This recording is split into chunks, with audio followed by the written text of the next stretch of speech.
नमस्कार दर्शक बंधु आसतु आज देश विदेश खबर उपर नजर पकाइबा। यह भिडियो को देखा पूर्व दयाक आम यूट्यूब चैनल को सब्सक्राइब कर दिंतु और पाखे बेल आइकन को दबी दिंतु। खबरटी है एणिकी बस रे यात्रा करने अपेक्षा कर महिला बस ड्राइवर गाड़ी न अटकाइले हेब कार्यानुष्ठान। एने कड़ा निर्देश देइछन्ति दिल्ली सरकार। बस ड्राइवर समेत बस कर्मचारी माने ए बाबद रे सचेतन हेबा निजे दिल्ली मुख्यमंत्री अरविंद केजरीवाल एक वीडियो ट्वीट करी कहिसन्ति। केजरीवाल बस स्टैंड रे ठिया होइतिबा महिला यात्री बस अटक नथिबा एही वीडियो मध्य ट्वीट रे शेयर करिसन्ति। वीडियो शेयर करी केजरीवाल लिखिसन्ति दिल्ली रे महिला मानक पई बस भड़ा मागणा। परवर्ती खबर आज राउरकेला आरंभ होगा जाऊँगी 13तम हॉकी इंडियन सब जूनियर पुरुष जातीय चैंपियनशिप 2023 नुआकरी होइतिबा विश्वस्तरीय बिरसा मुंडा हॉकी स्टेडियम रे एही समस्त मैच खेला जावाकू स्थिर होइछि। एही मैच रे भारतर कोण अनुकोणरू बछा बछा हॉकी खेलाली अंशग्रहण करिवे। 11 दिन एही टूर्नामेंट रे 28 दल टाइटल जितिबा पई परस्पर मध्य रे प्रतिद्वंद्विता करिवे। आउ एहार फाइनाल मे 28 रे धार्य हेब।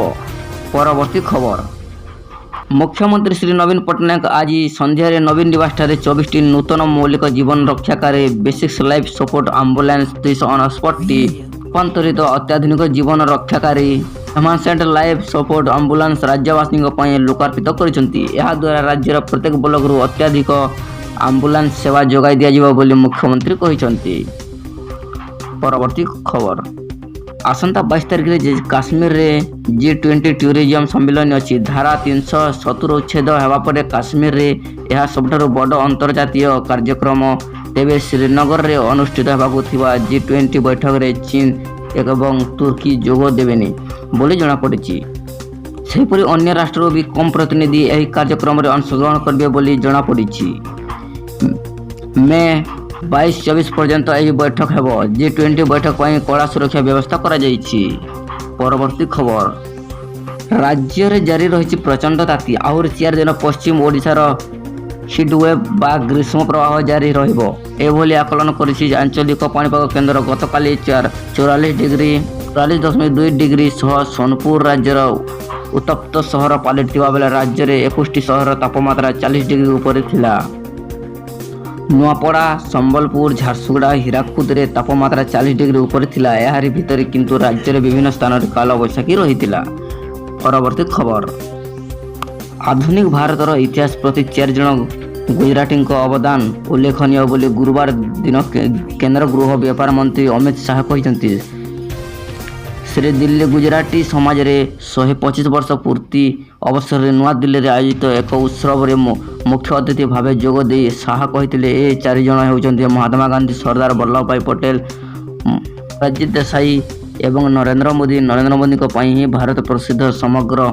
परवर्ती खबर समस्त प्रतिबंधक सर्ते झील को पाठ पढ़ाइले आउ से झील एवं मैट्रिक परीक्षा रे 540 मार्क रखी टपर होइचंती। तांको ना प्रियंका गौड़ बापा कृष्ण गौड़ जड़े दादन श्रमिक जी कि सुदूर सूरत रे श्रमिक भाव दादन खटंती। आउ आज झीर सफलता कृष्ण गौड़ को देइछे नुआ परिचय। परवर्ती खबर सब व्यक्ति निजर जीवन में सफलता पाइबा चाहती एथिपाई से कठिन परिश्रम करते किंतु ए सब परिश्रम पर बेले बेले देखा मिले जे आपण जेते मात्रा परिश्रम करते परिमाण रे फल मिली न थाए। से कारण बारंबार प्रोफेशन को बदलाइबा दरकार पड़ी थाए।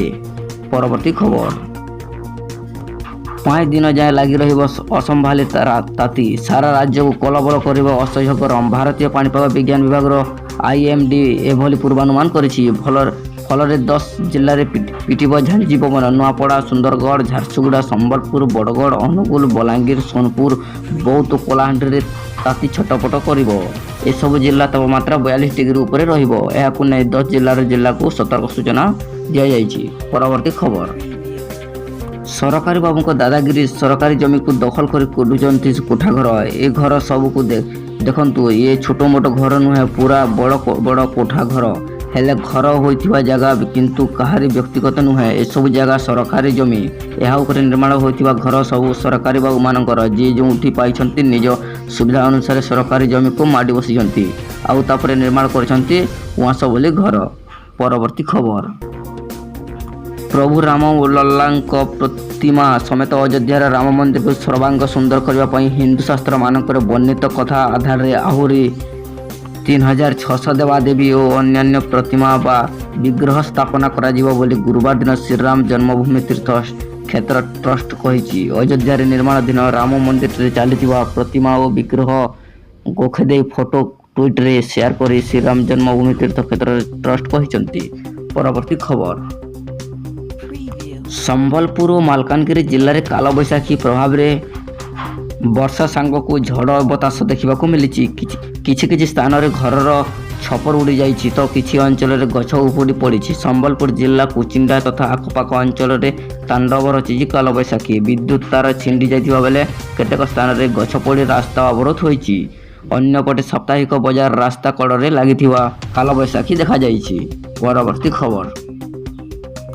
କୋକାକୋଲାରେ ଥଣ୍ଡା ବୋତଲ ଭିତରେ ପୋକ। ଆପଣ ଥଣ୍ଡା ପିଉଛନ୍ତି କି? ତେବେ ସାବଧାନ ହୋଇଯାନ୍ତୁ, ନଚେତ ଆପଣଙ୍କ ମଧ୍ୟ କେତେବେଳେ ଥଣ୍ଡା ପିଉ ପିଉ ପୋକ ବି ପିଇ ଦେଇପାରନ୍ତି। କୋକାକୋଲା ବୋତଲ ଭିତରେ ଭାସୁଛି ପୋକ, ଏଭଳି ଅଭିଯୋଗ ଆଣିଛନ୍ତି ଗ୍ରାହକ। ଦେଖୁନାହାନ୍ତି କିପରି କୋକାକୋଲା ଥଣ୍ଡା ବୋତଲ ଭିତରେ ଭାସୁଛି ବଡ଼ ବଡ଼ ପୋକ। ଏଭଳି ଦୃଶ୍ୟ ଦେଖିବାକୁ ମିଳିଛି ଯାଜପୁର ଟାଉନ ସ୍ଥିତ ବିରଜା ମନ୍ଦିର ସ୍ଥାନରେ।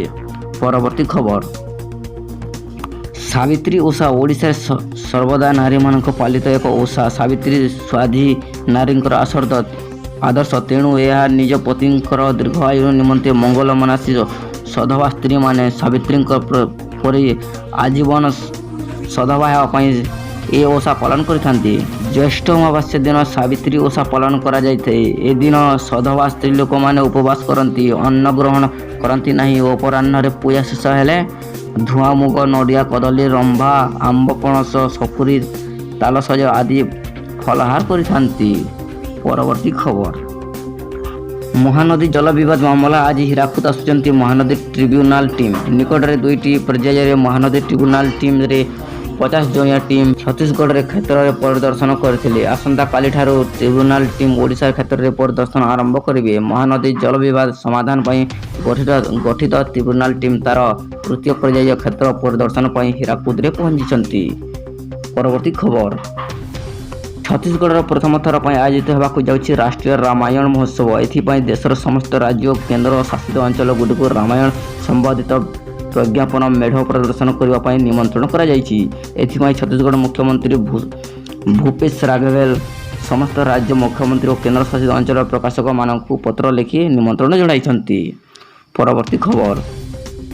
ଏପ୍ରିଲ ମାସରୁ ଆରମ୍ଭ ହୋଇଥିବା ଚାରିଧାମ ଯାତ୍ରା ଚଳିତ ବର୍ଷ କଷ୍ଟକର ହୋଇପଡ଼ିଛି। ବାରମ୍ବାର ପାଣିପାଗ ବଦଳିବା କାରଣରୁ ଶ୍ରଦ୍ଧାଳୁଙ୍କ ସହ ପ୍ରଶାସନ ମଧ୍ୟ ନାନା ସମସ୍ୟାର ସମ୍ମୁଖୀନ ହେଉଛି।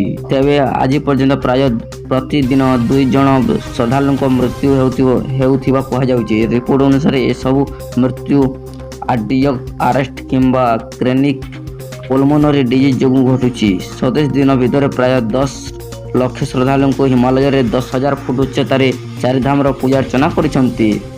ପରବର୍ତ୍ତୀ ଖବର।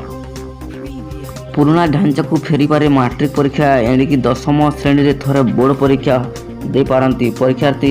ସମେଟିଭ୍ ଆସେସମେଣ୍ଟ 1 ଓ ସମେଟିଭ୍ ଆସେସମେଣ୍ଟ 2 ମିଶି ଗୋଟିଏ ପରୀକ୍ଷା ଦେଇପାରନ୍ତି ଶିକ୍ଷାର୍ଥୀ। ଏ ସମ୍ପର୍କରେ ଗଣଶିକ୍ଷା ବିଭାଗର ମନ୍ତ୍ରୀ ପ୍ରମିଳା ମଲ୍ଲିକ କଟକ ସ୍ଥିତ ବୋର୍ଡ଼ କାର୍ଯ୍ୟାଳୟରେ ଗତକାଲି ସୂଚନା ଦେଇଛନ୍ତି। ପରବର୍ତ୍ତୀ ଖବର। ପେସମେକର ଲାଗିଥିବା ଏସିଆର ପ୍ରଥମ ଏଭରେଷ୍ଟ ଶୃଙ୍ଗ ଆରୋହିଣୀ ଭାବେ ନୂଆ ବିଶ୍ୱ ରେକର୍ଡ କରିବା ଲକ୍ଷ୍ୟରେ ବାହାରିଥିବା ଜଣେ ଭାରତୀୟ ମହିଳା ବେସ୍ କ୍ୟାମ୍ପରେ ଅସୁସ୍ଥ ହୋଇ ଗୁରୁବାର ଦିନ ମୃତ୍ୟୁବରଣ କରିଥିବା କଥା ନେପାଳର ପର୍ଯ୍ୟଟନ ବିଭାଗ କହିଛି। ନେପାଳ ପର୍ଯ୍ୟଟନ ବିଭାଗର ନିର୍ଦ୍ଦେଶକ ଯୁବରାଜ ଖଡ଼ିୱାଡା କହିଛନ୍ତି। ପରବର୍ତ୍ତୀ ଖବର। ଆସନ୍ତାକାଲି କର୍ଣ୍ଣାଟକରେ ନୂଆ କଂଗ୍ରେସ ସରକାର ଶପଥ ନେବେ। ସିଦ୍ଧରାମಯ್ୟା ମୁଖ୍ୟମନ୍ତ୍ରୀ ଓ ଶିବକୁମାର ଉପମୁଖ୍ୟମନ୍ତ୍ରୀ ହେବେ। ଶପଥ ଗ୍ରହଣ ସମାରୋହ ବେଙ୍ଗାଲୁରୁରେ ହେବ। ଆଉ ଶପଥ ଗ୍ରହଣ ସମାରୋହରେ ମୋଦି ବିରୋଧୀ ଏକାଠି ହୋଇପାରନ୍ତି ବୋଲି ଆକଳନ କରାଯାଉଛି। ଏଥିରେ ସୋନିଆ ଗାନ୍ଧୀ, ରାହୁଲ ଗାନ୍ଧୀ ଓ ପ୍ରିୟଙ୍କା ଗାନ୍ଧୀଙ୍କୁ ଯୋଗ ଦେବାକୁ ନିମନ୍ତ୍ରଣ କରିଛି କର୍ଣ୍ଣାଟକ କଂଗ୍ରେସ। ନମସ୍କାର, ଜୟ ଜଗନ୍ନାଥ।